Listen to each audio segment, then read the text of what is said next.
Judulnya apa? Tukang sampah masuk surga. Nah, pada zaman dahulu kala, di zaman Rasulullah, ada seorang sahabat yang rajin sekali pergi ke masjid. Nah, terutama saat subuh. Saat subuh orang tersebut pergi ke masjid sendirian. Jadi semua orang belum pada datang, si tukang sampah ini sudah berangkat duluan untuk azan, untuk iqomah. Pasti dia yang mendahului dari yang lainnya. Nah, setiap selesai sholat subuh, sudah selesai, semua sudah pulang, dia yang menutup pintu-pintu apa? Masjid. Masjid ditutup, sudah pulang semua. Nah, setiap mau pulang ke rumah, dia mesti mencari sampah yang ada di masjid itu. Nah, gitu ya. Jadi sampah di masjid habis digunakan tadi malam mungkin buka bersama gitu ya. Jadi kan sampahnya banyak, kotor. Akhirnya sampah ini dibersihkan, dicangkir di bawah untuk diletakkan di tempat sampah, bak sampah yang besar gitu. Di daerahnya ada khusus untuk membuang sampah gitu, bak besar. Begitu juga hari berikutnya. Setiap hari dia lakukan. Walaupun sahabat ini tinggalnya sendirian ya, lama-lama beberapa tahun, 2 tahun, 3 tahun, lama-lama sahabat ini semakin tua ya, semakin tua. Walaupun sudah tua, dia tetap melaksanakan kebiasaannya tersebut ya. Kebiasaan apa? Setelah pulang sholat subuh melakukan apa?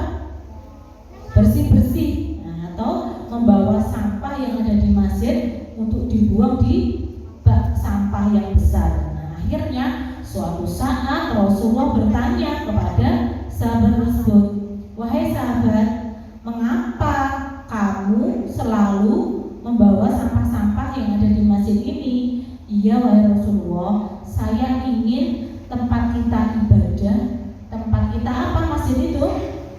Untuk apa? Sholat. Untuk apa lagi? Mengaji, beribadah. Nah, untuk berzikir pada Allah itu bersih, terhindar dari sampah-sampah atau kotoran, agar kita ibadahnya khusyuk dan bisa tenang dalam berdoa kepada Allah. Kalau Rasulullah kalau sholat kan lama sekali ya. Sampai apa? Nah, sampai sininya membekas loh. Sampai sininya membekas karena sholatnya lama sekali. Lalu Rasulullah mengatakan seperti ini, "Wahai sahabat, aku doakan kelak kamu akan masuk surga." Lalu bagaimana jawabnya tukang sampah tersebut? "Amin ya robbal alamin, terima kasih ya Rasulullah." Akhirnya benar, beberapa bulan kemudian karena sudah tua, kakek ini meninggal. Nah, setelah kakek ini meninggal, yang pelayannya itu banyak sekali, yang takziah banyak sekali. Kenapa? Karena jamaah masjidnya itu senang sama si kakek ini, karena dengan apa yang dia lakukan masjidnya bersih. Jadi semua pelayan itu pada datang gitu semuanya. "Ayo kita lihat kakek yang tukang sampah itu selalu bersih-bersih masjid. Ayo kita layan." Semuanya dijak layan semuanya dan mendoakan si kakek ini. Nah, kalau yang mendoakan banyak kan insya Allah apa? Dikabulkan oleh Allah. Lalu setelah itu apa? Dimakamkan di kuburan. Ternyata baunya harum sekali. Kok baunya harum sekali? Padahal nggak ada yang ngasih bunga. Pada zaman dulu nggak ada bunga-bunga untuk nyekar, itu nggak ada. Ya. Lalu apa? Bunga-bunga nggak ada bunga pun terbau, ya. Baunya harum sekali. Di mana sih? Siapa yang bawa wewangian? Nggak ada yang bawa wewangian. Terus di bau-bau itu ternyata, oh di dalam kuburan ini berarti kakek tadi yang meninggal, ternyata baunya harum sekali. Benar kata Rasulullah, ini tanda-tanda bahwa orang yang ada di dalam kubur ini masuk surga. Di dunia saja baunya sudah harum sekali, pasti besok balasannya surga.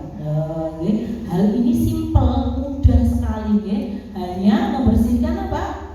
Masjid, sampah yang ada di masjid, mendapat hadiah surga. Tapi Tapi syaratnya harus apa? Harus ikhlas, tanpa pamrih ya. Kalau pengen dapat uang, pengen dipuji orang, kira-kira bagaimana pahalanya? Nah, berkurang ya, tidak sebanyak orang yang ikhlas. Itu tadi kisah seorang apa? Kakek-kakek yang menjadi tukang sampah atau bersedia untuk apa? Membersihkan masjid. Begitu juga adik-adik kalau bersih-bersih di masjid, bersedia atau tidak? Bersedia. Ikhlasannya karena Allah. Bila ingin melihat Nabi di dalam surga, senangkan dulu hatinya dengan sholawat. Bila ingin selamat nanti dari neraka, minta pertolongan pada Nabi Muhammad.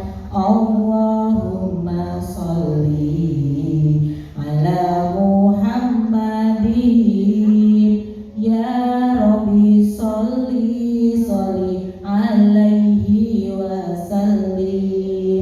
Allahumma sholli ala Muhammadin, ya Rabbi sholli alaihi wasallim. Nah, selain itu, jika kita ingin mendapatkan pertolongan dari Nabi Muhammad Sallallahu Alaihi Wasallam, kita banyak-banyak membaca sholawat. Bisa nggak baca sholawat? Allahumma sholli ala sayyidina Muhammad wa azlili dhalimin bidhalimin wa arijana min bainihim salimin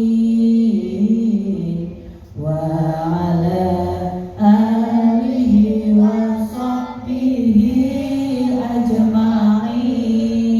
Banyak sekali sholawat-sholawat yang lain bisa kita ucapkan, bisa kita lantunkan setiap hari agar mendapatkan syafaat dari Nabi Muhammad Shallallahu Alaihi Wasallam. Besok insya Allah di akhirat dibantu, ditolong Nabi, biar kita ikut rombongannya Nabi Muhammad kemana? Ke surga, masuk surganya Allah Subhanahu Wa Ta'ala. Amin ya robbal